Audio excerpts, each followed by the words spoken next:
सीतानाथ समारंभं रामानंदार्य मध्यमाम् अस्मदाचार्य पर्यन्तं वंदे गुरु परंपरां पवनतनय संकटहरण मंगल मूर्तिरूप राम लखन सीता सहित हृदय बसो सुरभूप सियावर रामचंद्र की जय। हरि ओम तत्सत परमात्मने नमः। प्रकरण हाले से ध्यान सहित नाम जपनो महिमा। ઈષ્ટદેવના નામ જપથી યોગ સૂત્રમાં બતાવે છે। વધારો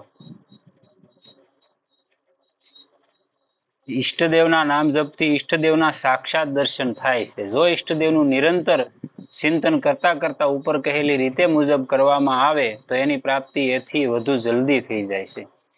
માટે જપની સાથે ઈશ્વરનું સ્વરૂપનું ચિંતન કરવું જરૂરી છે। મહર્ષિ પતંજલિએ પણ કહ્યું છે, યોગ સૂત્રમાં બતાવે છે।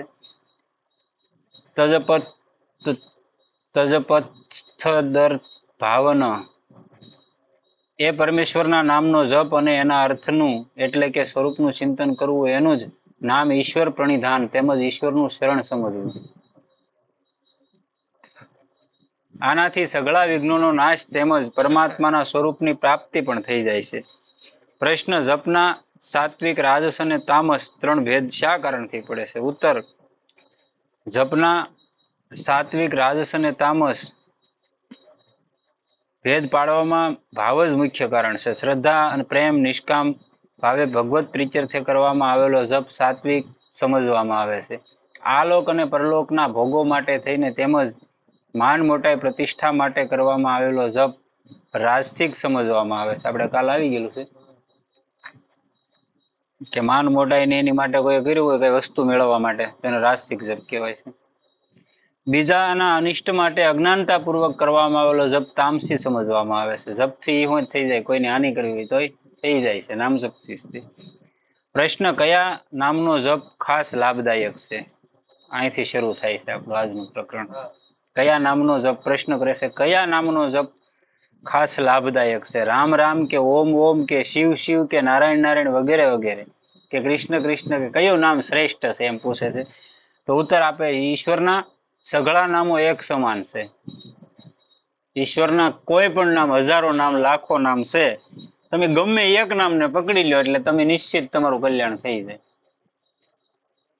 એક વૃંદાવનમાં નામની વાત આવી એટલે કરી દે, વૃંદાવનમાં એક મહાપુરુષ થઈ ગયા અને એ નરસંગ એમ જ બોલતા, આ નામ જપતા। એ હાથમાં એ મોટો ફરસો કવાડો હોય અને ખાખી માથમાં, અને બસ એ હાલ્યા જતા હોય ને તો નરસંગ એમ બોલે અને હાલ્યા જાય વૃંદાવનની ગલીઓમાં। એટલે બજારે નીકળે ને તો આખી બજાર સાફ થવા મળે હોય, નીકળે એટલે આવું પરશુરામ જેવું જીવન, હાલ્યા જતા હોય તો એમ પાવરફુલ અને તેજ એના ચહેરાનું અલગ। એમાં બરોબર સંતોની પરિષદ ભરાણી, અને બધા નોખા નોખા અખાડાના સંતો હોય કે એની પરિષદ ભરાણી, તો એમાં આવી ગયા હતા માચમાં। એને પૂછ્યું કે ભાઈ બધાય તો ભગવાનના નામ બરોબર છે, રામ કૃષ્ણ શિવ એ તો બરોબર છે, પણ તમે એ કે અલગ કેમ એક નરસંગ એમ કયો? એ કે કાંઈ નહીં, તમે રહેવા જોઈએ। કારણ કે નહીં, તમારે કહેવું તો પડે એ કે, કારણ કે તો કહો એનું કારણ શું છે? કારણ કે હું સંન્યાસી બરોબર, અને મારો ભગવાન સંન્યાસી જ હોવો જોઈએ। એ કે એમ કેમ? એ કે રામને તે પત્ની હતી, કૃષ્ણને પત્ની હતી, આને તો એ કે તો નરસંગ ભગવાન ને લક્ષ્મી જ હતા। એ કે લક્ષ્મીજીને સામે જોવો ને, લક્ષ્મીજી હેઠા બે જતા। એ ખબર છે કે તમને? નરસિંહ ભગવાનનું રૂપ એવું હતું ને, વિકરાળ રૂપ હતું, એટલે કે પાવરફુલ ભગવાન મારો છે એમ। એના એ જ માચમાં રાજસ્થાનમાં જમાત ગયેલી, અને બધા આપણે કેમ ગામડે ગામ કોઈ જમાત આવેલી, કીધું કોઈ કે ભાઈ આ લંગોટા નીકળી પડે, કે આ વરસાદ બરોબર થતો ને કે દુષ્કાળ જેવો, અને પાણી મળે નહીં, આવડા પીવા માટે પાણી માચમાં ન મળ્યું, અને આ ગામના આવું બોલ્યા। એટલે ઓલા માચમાં કે શું કીધું? એ કે હું અમને લંગોટા સમજે આમ કે ફરસો કર્યો ઊંચો? એ કે શું કરવાનું છે વરુણદેવને? કે બારે મેઘ ખાંગા, ગામને પગે લાગવા આવવું પડ્યું હતું, એ કે માફ કરી ગયો આજ પોતે માચમાં। એટલે આવા પાવરફુલ માચમાં છે। નામ કોઈ પણ તમે પકડી લો, તમારું કલ્યાણ નિશ્ચિત થઈ જાય। માટે જેને જે નામમાં પ્રેમ હોય એના માટે એ જ નામ વિશેષ લાભદાયક છે। સ્વાભાવિક તમારા મુખેથી નીકળી જતું હોય, આકસ્મિક નીકળી ગયું હોય, તમે કોઈ પણ કામ કરતા હોય આકસ્મિક સીતારામ કે રામ રામ કે કૃષ્ણ કૃષ્ણ તમારા મુખમાંથી નીકળી જતું એ નામ તમારા માટે શ્રેષ્ઠ હોય. સમજાય? પ્રશ્ન જપની સાથે ધ્યાન ભગવાનના નિરાકાર સ્વરૂપનું કરવું કે સાકાર સ્વરૂપનું, એવો પ્રશ્ન કરે છે. તો ઉત્તર, એમાં પણ સાધકની ઋષિ જ મુખ્ય છે. જેની નિરાકાર સ્વરૂપમાં ઋષિ હોય એના માટે નિરાકારનું ધ્યાન, અને જેની સાકારમાં ઋષિ હોય એના માટે સાકારનું ધ્યાન લાભદાયક છે. સાકાર એટલે જે અવતાર લઈને આવ્યા, એ નિરાકાર એટલે એક તત્વને માનનારા. સાકારમાં તો આપણે તો ઈદ અનુકૂળ પડે ને, ગૃહસ્થો માટે ઈદ અનુકૂળ પડે. આપણે મૂર્તિ પૂજન એવું બધું કરતા હોઈએ એટલે આપણી માટે શ્રેષ્ઠ ઈદ કહેવાય. અને તમે હૃદય આકાશમાં નામ જપ કરતા હોય આંખો બંધ કરીને, તો હૃદય આકાશમાં એ મૂર્તિના તમને દર્શન થવા મળે અમુક સમયની અંદર. કોઈ પણ ભગવાનનું નામ જપતા હોય ને તો તમારે અંગુષ્ઠા પરિણામ ભગવાનના દર્શન થાય. પહેલા કઈ થતું હોય ને તો અંદર હૃદયની અંદર આપણા અંગૂઠા જેટલો એવું પ્રમાણથી મળે આપણને, એના પહેલા દર્શન થાય તમારી અંદર.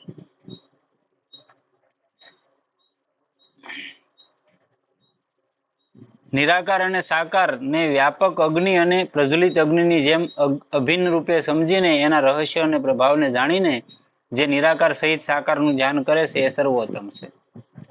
પ્રશ્ન, કેટલી સંખ્યામાં જપ કરવાથી ઈષ્ટદેવના સાક્ષાત દર્શન થઈ શકે છે અને શાસ્ત્રોમાં કયા નામનો ખાસ મહિમા લખ્યો છે?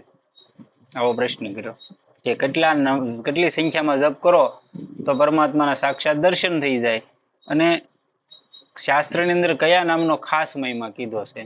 તો ઉત્તર આપે છે, સંખ્યાની બાબતમાં બધી જગ્યાએ એક નિયમ નથી જોવા મળતો. કેમ કે જેને જેવું પ્રારબ્ધ એ પ્રમાણે એને સાક્ષાત્કાર થઈ જાય. એટલે એ ખરખું નથી, પણ તોય કીધેલું છે કે 12 કરોડ રામ રામ જપ કરે કોઈ માણસ તો એને સાક્ષાત ભગવાનના દર્શન થઈ જાય છે. પણ ભગવાનના નામ જપનો મહિમા મોટે ભાગે બધા શાસ્ત્રોમાં જોવા મળે છે. કલી સંતરણો ઉપનિષદમાં લખ્યું છે કે હરે રામ રામ રામ હરે હરે, હરે કૃષ્ણ કૃષ્ણ કૃષ્ણ હરે હરે. આ 16 નામ ધરાવતા મંત્રના 3.5 કરોડ જપ કરવાથી સઘળા પાપોનો નાશ થઈને પરમાત્માની પ્રાપ્તિ થઈ જાય છે. સમજાણું ભાઈ? 16 અક્ષરનો આ મંત્ર છે, આના 3.5 કરોડ જપ કરી લ્યો એટલે તમારા અનંત કોટી જન્મોના પાપો એનો ધ્વંસ થઈ જાય ને અહીંયા પરમાત્માના દર્શન થઈ જાય.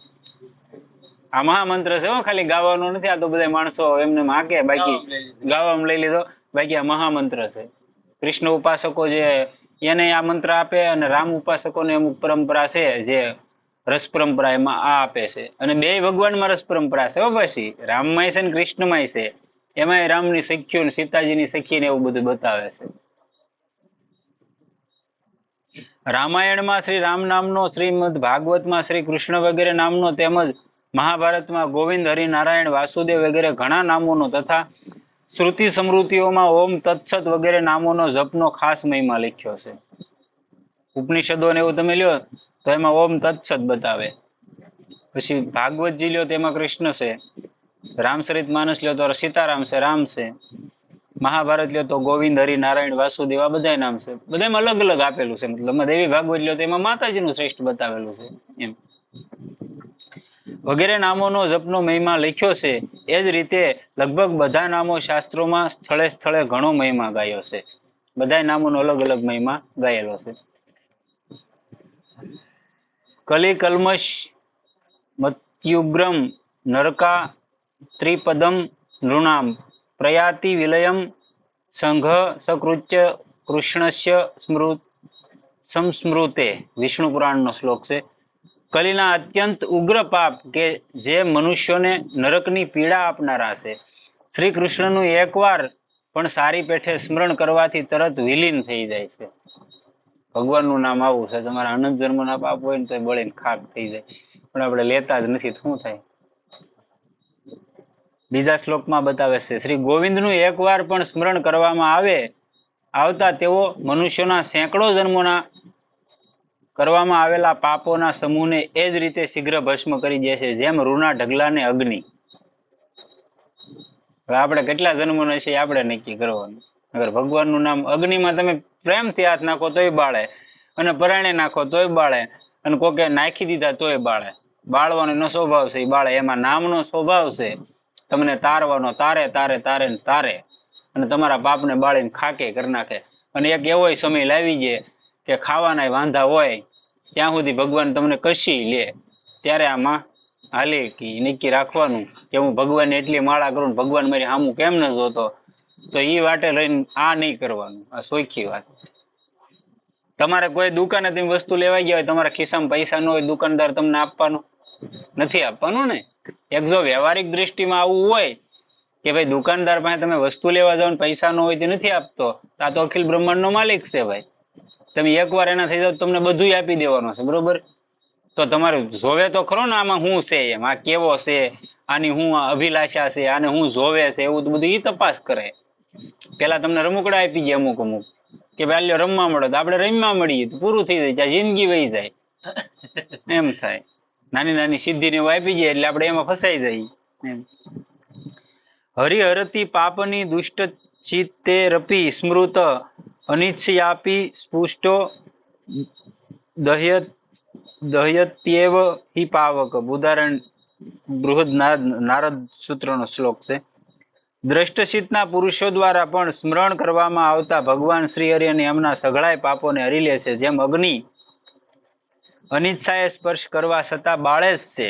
આવ્યું. હરિના નામનો જપ કરવાથી જેટલા પાપ નષ્ટ થઈ શકે છે એટલા પાપ સંસારમાં છે જ નહીં. માટે વધુ પાપોના ભયથી અન્ય પ્રાયશ્ચિતો કરવાનું વ્યર્થ જણાવાયું છે. એટલે પાપ માણસ કરતોય નથી અને થાતાય નથી. ભગવાનનું નામ એવું કલ્યાણકારી છે કે બાળીને ખાક કરી નાખે. હે મુનિ શ્રેષ્ઠ, ભગવાનના નામનો જપ કરનારો મનુષ્ય જો આસારહીન, ભક્તિહીન તથા નિંદની પણ હોય તો પણ એને શો ભય છે, કેમ કે નારાયણ શબ્દના ઉચ્ચારણ માત્રથી એ પાપ રહિત થઈને પરમ અવિનાશી ગતિને પામે છે. આવું નામ છે. જાણતા કે અજાણતા પણ વાસુદેવનું કીર્તન કરવાથી સઘળા પાપ પાણીમાં પડેલા મીઠાની જેમ લીન થઈ જાય છે. તળાવ અહીંયા ભર્યું, એમાં 150 ખટેરા મીઠું નાખી ગયો તો એ કઈ ઢગલો તો થવાનો જ નથી ને. કેમ કે એને વિલીન થઈ જવાનું છે, પાણીમાંથી બનેલું છે ને પાણી બની જવાનું છે. એમ આપણે ઈશ્વરના અંશ છીએ અને એમાં મળી જવાના છીએ. ખાલી આપણે એટલું જ કરવાનું છે કે જે માટે આપણને મોકલ્યા એ આ બધું કરતા કરતા એ કરી લેવાનું છે. જે માટે આપણે અહીંયા આવ્યા છીએ, મનુષ્ય જન્મ મળ્યો છે, તો એ સાર્થક કરી લેવાનું. બાકી પરિવાર, ભાઈ, બાંધવ બધું એ છે જ તે. અને તમે જીવશો ક્યાં સુધી રહેવાનું છે. અને તમે કામ કરતા બંધ થાવ એટલે ઠેબે ચડવાના છો. આ ફાઇનલ લખી લેવાનું. કોઈ પણ ને આના માધ્યમથી સાંભળતા હોય એને તે કે લખી લેવાનું, આ શબ્દ તમારા જીવનમાં બને બને બને. તમે અહીંયા બંધ થયા એટલે સ્વાભાવિક તમારું કોઈ ગણતરી નથી કામ કરવાની.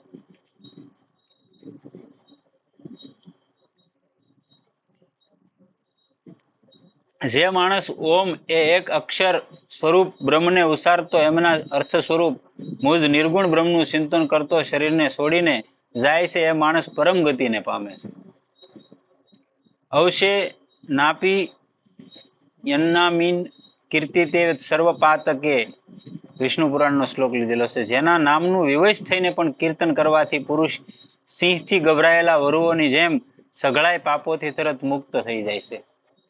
પરાણે ભગવાનના નામનું કીર્તન થઈ જાય ને તો એના પાપ બળીને ખાક થઈ જાય. ત્યાં સુધી પણ લખ્યું છે કે એક હરિના નામના જપથી સઘળા પાપોનો પણ નાશ થઈ જાય છે, પણ ઇન્દરથી નામ નીકળવું જોવે. તો આર્તનાદ જેને કહેવાય ને, આર્તનાદથી નામ નીકળી ગયું હોય પાપોનો ક્ષય થઈ જાય છે. પદ્મ પુરાણનો શ્લોક લીધેલો છે. જેણે એકવાર પણ હરિ એ 2 અક્ષરોનું ઉચ્ચારણ કર્યું છે એને સમજો કે મોક્ષ તરફ જવા માટે કમર કસી લીધી છે. આ રીતે નામના જપનો મહિમા શાસ્ત્રોમાં સ્થળે સ્થળે ભરેલો પડ્યો છે. લેખનો વિસ્તાર વધી જશે એવા સંકોચને કારણે શાસ્ત્રોના વાક્યોનો સંક્ષેપમાં ઉલ્લેખ કરવામાં આવ્યો છે. જે અમુક પ્રમાણ લીધા બધા ગ્રંથોના, આ વધી જાય, લેખ લાંબો થઈ જાય ને એટલે ટૂંકમાં લીધું. મતલબમાં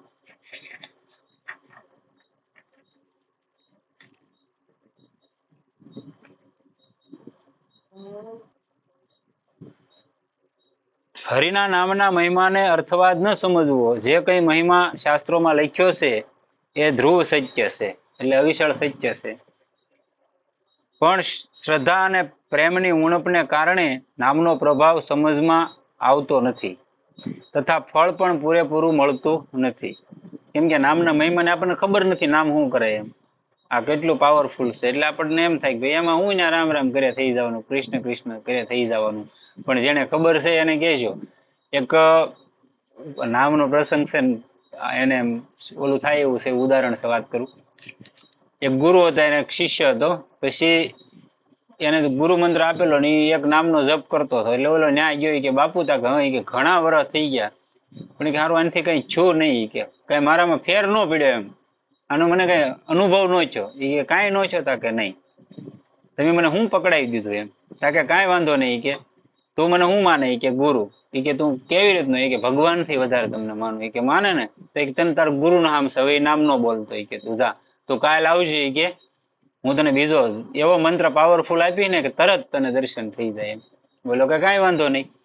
હજી તો એ બહાર ન નીકળ્યો આશ્રમની, ત્યાં ઓલો નથી દોઢ મૂકીને આવ્યો. એ કે મારવો હોય તો મારી નાખો, બાકી આ નામ નહીં મુકાય. એ કે કેમ?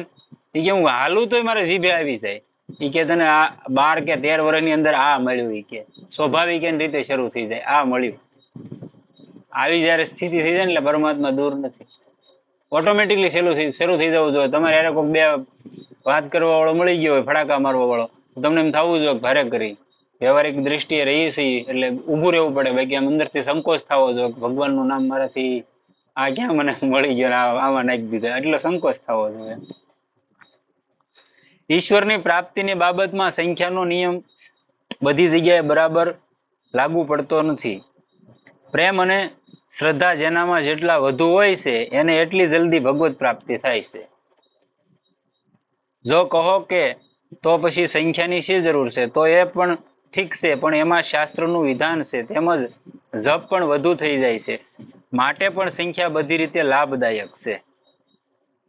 પણ ભગવાનની પ્રાપ્તિ માટે સંખ્યાને પકડીને બેસી ન રહેવું. સંખ્યા પકડીને બેસી રહેનાર ખરો ભક્ત નથી. જે ભગવાનની પ્રાપ્તિથી પણ વધીને ભગવાનના પ્રેમને તેમજ ભજનને સમજે છે, એ જ ભગવાનના નામના પ્રભાવને જાણનારો ખરો ભક્ત છે. કેમ કે પ્રેમ અને શ્રદ્ધાપૂર્વક નિષ્કામ ભાવે કરવામાં આવેલું ભગવાનનું ભજન ભગવાનથી એ વિશેષ છે. માટે ભગવાનને મળવા માટે ભગવાનના નામ જપની સંખ્યાને પકડીને બેસી રહેવું એ મોટી ભૂલ નથી. તો બીજું શું છે? રાગ દ્વેષ મમતા અને અભિમાનને છોડીને નિંદા સ્તુતિ માન અપમાનને સમાન સમજતો જે પુરુષ પરવા છોડીને ભગવાનના ભજન ધ્યાનમાં મસ્ત થયેલો વિસરે છે, એ જ પુરુષ મુક્ત છે. એ મુક્ત કહેવાય. પ્રશ્ન: ભગવત પ્રાપ્તિને કોઈ તો ઘણી જ કષ્ટસાધ્ય જણાવે છે. ઉત્તર: ભગવત પ્રાપ્તિ કષ્ટસાધ્ય પણ છે, એને સુખ સાધ્ય પણ. જેવો કષ્ટસાધ્ય માને છે એમને માટે કષ્ટસાધ્ય છે, અને જેવો સુખ સાધ્ય માને છે એમને માટે સુખ સાધ્ય છે. તમે જેવી માનો એવી છે. ભગવાનમાં જેમની શ્રદ્ધા અને પ્રેમ ઓછા છે એમને માટે ભગવત પ્રાપ્તિ કષ્ટસાધ્ય છે, અને જેમના ભગવાનમાં પ્રેમ અને વિશ્વાસ છે એમને માટે ભગવાનની પ્રાપ્તિ સુલભ છે. ભગવત પ્રાપ્તિમાં શ્રદ્ધા અને પ્રેમ જ મુખ્ય છે. નિત્ય નિરંતર ચિંતન કરનારા ભક્તો માટે તો ભગવાનની પ્રાપ્તિ સુલભ તેમજ સુખ સાધ્ય છે. કેમ કે ભગવાને સ્વયં ગીતામાં કહ્યું છે, અનન્ય ચેતા સતતમ યોમામ સ્મૃતિ નિત્યસ્ય તસ્યાહમ સુલભ પાર્થ નિત્ય યુક્તસ્ય યોગિના. 8મા અધ્યાયનો 14મો શ્લોક બતાવે છે, હે પૃથાપુત્ર, જે માણસ મારામાં અનન્ય સિદ્ધ થઈને સદાય નિરંતર મુજ પુરુષોત્તમને સ્મરે છે, એ નિત્ય નિરંતર મારામાં જોડાયેલા યોગીને માટે હું સુલભ છું. કેમ કે એને સહજ રીતે મળી જાઉં છું. એનામાં જે જોડાયેલો રહેશે એને સહજ રીતે પરમાત્મા મળી જાય છે. બીજું પણ કહ્યું છે, રાજ વિદ્યા રાજગુહ્યમ પવિત્રમિદ મુત્તતમ પ્રત્યક્ષાવગમ ધર્મ્ય સુસુખમ કર્તુમ વ્યયમ. 9મા અધ્યાયનો બીજો શ્લોક છે, આ વિજ્ઞાન સહિત જ્ઞાન સઘળી વિદ્યાઓનો રાજા, સઘળા ગોપનીયોનો રાજા, અતિ પવિત્ર, ઘણું ઉત્તમ પ્રત્યક્ષ ફળ અનુભવી શકાય એવું ધર્મયુક્ત સાધન કરવામાં સાવ સહેલું અને અવિનાશી છે. ભગવાનના આ વચનોથી તેમજ યુક્તિઓથી પણ ભગવત પ્રાપ્તિ કષ્ટસાધ્ય નથી જણાતી. તમારો ગુરુ હોય તો યુક્તિ સાધ્ય તમને બતાવે કે ભાઈ આમ કરો એટલે આમ થાય. ભગવાને પોતાની પ્રાપ્તિનો સુલભ ઉપાય પોતાનું નિરંતર ચિંતન કરવું જ જણાવ્યું હશે.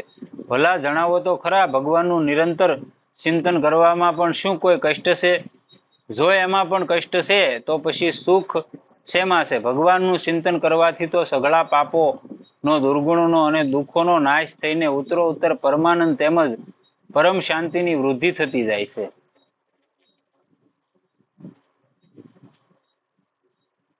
પરમ શાંતિ અને પરમાનંદની વૃદ્ધિ થતી જાય છે. એટલે સત્સંગમાં તમે બેઠા હોય તો એક ચિત્ત તમારું હોવું જોઈએ. પહેલા તો તમારું કોઈ પણ વિષયમાં તમારું મન ગયું એટલે તમે આ ન સાંભળી શકો. તમારું મન બે જગ્યાએ એક કામ નહીં કરે, બે વસ્તુ એકારે નહીં ગ્રહણ કરે. તમારે જોઈ લેવાનું. હું તો મારે તમારે વાતે કરવી અને કામે કરવું, બે વસ્તુ નહીં થાય. જે મારે તમારે વાત કરવી છે તો વાત જ થાય. આ દાદા મને એમ કે ભાઈ ફલાણું કીધું તે મન ન સમજાય, ભલે હું અહીંયા જ થઉં, મન એકારે બે કામ નથી કરતું. એટલે શરૂઆતથી લઈને અંત સુધી સાધન અને સિદ્ધિમાં આનંદ જ આનંદ છે. માટે આનંદ સ્વરૂપ સાધ્ય દેવે આનાથી વધીને બીજો કોઈ સુલભ ઉપાય નથી જણાવ્યો. તો પછી કષ્ટ સાધ્ય શી રીતે? બલકે સુલભ અને સુખ સાધ્ય જ કહેવો યુક્ત છે. પ્રશ્ન: ભગવાનના ભજન ધ્યાનને શરૂઆતથી લઈને છેવટ સુધી આનંદદાયક સમજીને સાધક નિરંતર ભજન ધ્યાન કરવા ઈચ્છે છે અને પોતાની શક્તિ મુજબ પ્રયાસ પણ કરે છે, પણ છતાંય તે નથી થતું. એમાં શું કારણ છે? મહેનત કરે છે પણ નથી થતું, તેનું કારણ શું છે? એમ તો બતાવે છે ઉત્તર: શ્રદ્ધા અને પ્રેમની ઉણપ હોવાને લીધે જરૂરી પ્રયાસ નથી કરવામાં આવતો, માટે જ ભજન ધ્યાન નિરંતર નથી થતું. આપણે આમાં બેઠા હોઈએ, તમારું બીજું કામ બગડી જતું હોય ને, તમારું પોતાનું પર્સનલ કામ હોય ને, તો તમે એવું ધ્યાન આપો ને, એની ન પૂછો વાત. ભલે એમાં તમારે 5 રૂપિયાની દાવક હોય, પણ ધ્યાન ફૂલ આપશો. અહીંયા આપણે 1.5 કલાક કે કલાક બેસીશું ને, આમાં તમે જરાય ધ્યાન નહીં આપો. એટલે આમાં હકીકત એક શબ્દ એવો છે, એક શબ્દનો મારો માણસમાં આવી ગયો એટલે માણસનો બેડો પાર થઈ જાય. પણ આ વસ્તુ એવી છે કે મફતમાં મળે કે નહીં, એટલે મોલ ન હોય. નગર સત્સંગ એવું કીધેલું છે, આધી ઘડી એક ઘડી આધી ઘડી આધી મેં પુનિયાદ, તુલસી સંગત સાધુ કી કટે કોટી અપરાધ. એક ઘડી આધી મેં પુનિયાદ, તુલસી સંગત સાધુ કી કટે કોટી અપરાધ. એક ઘડી જ નહીં થાય કે નહીં, આ વાંધો નહીં. અડધી ઘડી કે ઈ નહીં થાય. એક ઘડી એટલે 48 મિનિટ, અડધી ઘડી એટલે 24 મિનિટ કે ઈ નહીં થાય. કે આધી મેં પુનિયાદ એટલે 12 મિનિટ, ઈ નહીં થાય કે 12 6 કરી નાખવા લી કે. હવે 6 મિનિટે કોઈ સાધક હોય, ભલે ને સાધક જ હોય, કોઈ ભક્ત હોય, એવા નારે તમે બેસી ગયા હોય, નાની સત્સંગની જ્ઞાન સરસાની વાતો થતી હોય, ભક્તિની વાતો થતી હોય, તમારા અમુક જન્મના પાપ ધોવા મળે ભલામણ, પણ આપણું ધ્યાન ને કેન્દ્રિત હોય નહીં. આ તકલીફ. એટલે તુલસીદાસે અમથું નથી કીધું.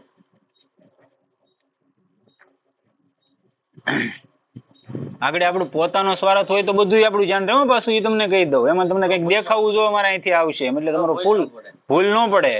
પછી આમાં ન રહે. જો આમાં એવું થઈ ગયું તો પરમાત્મા આઘો નથી જરાય. કેમ કે બહારથી ક્યાંયથી આવતો નથી. ધ્રુવ હતા, ધ્રુવ એને જયારે ભગવાને દર્શન દીધા તો કઈ બહારથી નહોતા આવ્યા. જયારે એને અંદર પ્રકાશ થયો પરમાત્માનો, એટલે તો અંદર મસ્ત હતો, ભગવાનના દર્શન કરતો હતો. ભગવાન કે આને બહાર લાવવો કેમ? ભગવાન આમાં પ્રગટ થઈ ગયા. પછી એને અંદરથી એનું રૂપ ખેંચી લીધું. એટલે ધ્રુવ તરત ધ્યાન અવસ્થામાંથી બહાર આવ્યા. બહાર એને જોયું કે આમ કેમ છું, એમ ભૈયા કેમ ગયા પરમાત્મા? એ કે હું અહીંયા છું, આઘો નથી ગયો. તમારી અંદર જ પેલો પ્રકાશ થાય તમને. આ વસ્તુ છે. પ્રશ્ન: ભગવાનમાં અતિશય પ્રેમ અને શ્રદ્ધા ઉપજે એ માટે સાધકે શું કરવું જોઈએ? અતિશય પ્રેમ અને શ્રદ્ધા ઉપજે એ માટે શું કરવું જોઈએ સાધકે? તો ઉત્તર: ભગવાનના ગુણ અને પ્રભાવનું તત્વ જાણવાથી શ્રદ્ધા ઉપજે છે અને શ્રદ્ધાથી પ્રેમ ઉપજે છે.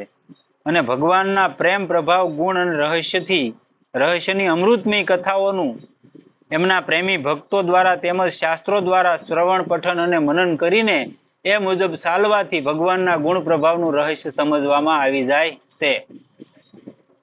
ભગવાનની ક્યાંય કથા હાલતી હોય, ભલે તમે 10 મિનિટ જ બેહો, પણ શાંતિથી બેહો. આ જીવનમાં હોવું જોઈએ. 10 જ મિનિટ બેહો, વધારે નહીં. પણ ઓમ શાંતિ, બીજી બધી વ્યથા મૂકી ગયો. બેહી ગયા તો ઓમ શાંતિ જે કે સાંભળવાનું તો જ તે. નકર તમે 1.5 કલાક બેહો ને તમારે એક સાંટો ન આવે. હા હું તમને ચેલેન્જ મારીને કહી દઉં આપણી. નકર તમે ભલે 2 જ મિનિટ બેઠા એક જ અક્ષર તમારા કાનમાં પડી ગયો તો એ તમારું કલ્યાણ થાય. હાલો કોઈ કીધું રામ બોલો ભાઈ, રામ કૃષ્ણ શિવરી એક નામ બોલ્યા ને તમે પકડી લીધું, તમારું કલ્યાણ થઈ ગયું કે ન થઈ ગયું? સ્વાભાવિક ચોખ્ખું જ છે એમ. એનાથી એમાં પૂરી શ્રદ્ધા અને અનન્ય પ્રેમ ઉપજી શકે છે. ભગવાનમાં પૂરી શ્રદ્ધા અને પ્રેમ થઈ જાય. કથાનું શ્રવણ કરો, કોઈ મહાપુરુષની હારે તમે બેઠા, એને કીધું એનું તમે ચિંતન કર્યું, એના જે શબ્દો પડ્યા એનું મનન ને નિધિધ્યાસન કર્યું તો ઓટોમેટિક તમારામાં સ્ફુરણા થવાની છે. કોઈનામાં પણ કેમ ન હોય, જેટલો એનો પ્રભાવ સમજવામાં આવે છે એટલી શ્રદ્ધા વધતી ચાલી જાય છે. જેટલી શ્રદ્ધા ઉપજે છે એટલો જ પ્રેમ ઉપજતો જાય છે. શ્રદ્ધા પ્રેમ અનુસાર જ ભજન ધ્યાનનું સાધન ઝડપી થતું જાય છે. પછી એક સમય એવો આવી જાય પ્રેમ વિરહમાં તમે વ્યાકુળ થઈ જાવ, તમને રોવાઈ જાય પરમાત્મા માટે કે હવે તો કેટલી વાર, હવે તું ક્યારે મળવાનો, આવી સ્થિતિ થઈ જાય સાધકની. બાકી કપડાં બદલી નાખવા કે મોટી જટાઓ વધારી દેવી કે દાઢા વધારી દેવા એનાથી કોઈ સંત ન થઈ જતો. અંદરથી તમે આના પોઝિશનમાં તમારો ભાવ બદલાઈ જવો જોઈએ એટલે બધું થઈ ગયું. દુનિયામાં ક્યાંય જવાની જરૂર ન કે ભાઈ ફૂલ હોય એની ફોરમ એને લેવા ન જવી પડે વેસાતી, ઓટોમેટિક એમાં હોય જ તે. એમ ખીલે ને એટલે ઓટોમેટિક આજુબાજુમાં એની સુગંધ પ્રસરી જાય, એને વેસવા ન જવી પડે એમ. માટે ભગવાનમાં પૂરી શ્રદ્ધા અને અન્ય પ્રેમ ઉપજે એ માટે એવા મહાપુરુષોનો સંગ કરવો. કીધું આવ્યું છે લઈ જયું કે ન આવ્યું? કે જેમને ભગવાનમાં અનન્ય પ્રેમ અને અતિશય શ્રદ્ધા છે, જેઓ નિત્ય નિરંતર નિષ્કામ ભાવે પ્રેમ ભાવે ભગવાનને ભજે છે, આવા મહાપુરુષોના સંગથી જ ભગવાનમાં પૂરી શ્રદ્ધા અને અનન્ય પ્રેમ ઉપજે છે. આવા પુરુષોનો સંગ ન મળે તો શ્રદ્ધાળુ એવા ઉત્તમ જિજ્ઞાસુ પુરુષોનો સંગ અને સત્શાસ્ત્રોનો શ્રદ્ધાપૂર્વક વિચાર કરવો. સ્વસંગ ન મળે તો શાસ્ત્રો તો મળે જ છે, એને વાંચન કરવું ને એમાંથી તમને અનુકૂળ આવે એવા મહાપુરુષોનું આ છે તત્વ ચિંતામણી છે, સાધક સંજીવની છે, આવા બધા ઘણા બધા ગ્રંથો છે જેમાં આખા જીવનના સાર આપેલા છે મહાપુરુષોએ. રામ સુખદાસજી છે, જયદયાલજી છે, હનુમાનભાઈ શ્રી હનુમાન પ્રસાદ પોદાર છે, રાધા બાબા છે, ઉડિયા બાબા છે, હરિબાબા છે, ઘણા મહાપુરુષો થઈ ગયા, આનંદની માતા છે. આ બધા એના જીવનના સાર એમાં નિસ્વળ કરીને મૂકી દીધેલો છે. એક ગ્રંથ વાંચો, આપણે મામાજી છે, નારાયણદાસજી, આ બધા એના ગ્રંથો સભર ભરેલા છે. એટલા ગ્રંથો એને બનાવેલા છે કે ભાઈ માણસનું કલ્યાણ થાય. એને બધા ગીતા પ્રેસમાં જ મળે હો પાસે. સારાંશ એટલો છે કે સંસારમાં નિષ્કામ ભાવે કરવામાં આવેલા ભજન ધ્યાન જેવો ભગવત પ્રાપ્તિનો બીજો કોઈ પણ સહજ અને સુગમ ઉપાય નથી. આનાથી સુગમ સરળ ઉપાય કોઈ છે નહીં. એ થાય છે સત્પુરુષોના સંગ અને સત્શાસ્ત્રોના વિચાર કરવાથી. માટે નિષ્કામ પ્રેમ ભાવે નિરંતર ભજન ધ્યાન થવા માટે સત્પુરુષોનો સંગ તેમજ સત્શાસ્ત્રોનો વિચાર તત્પર થઈને કરવો, તો નિશ્ચિત કલ્યાણ થઈ જાય. નહીતર આમને જિંદગી વહી જાય. સદગુરુદેવ કી જય. સ્તુ સહવીર્યમ કરવાવહે તેજસ્વીનાવધીતમસ્તુ મહાવિદ્વિષાવહે. ઓમ શાંતિ શાંતિ શાંતિ. અસતો મા સદગમય તમસો મા જ્યોતિર્ગમય મૃત્યુર્મા ઓમ શાંતિ શાંતિ શાંતિ. સદગુરુદેવ કી જય. કૃષ્ણ કનૈયા કી જય. રામચંદ્ર ભગવાન કી જય. સોમનાથ મહાદેવ કી જય. હનુમાનજી મહારાજ કી જય. નમઃ પાર્વતી પતે. હર હર મહાદેવ. હર સીતારામ.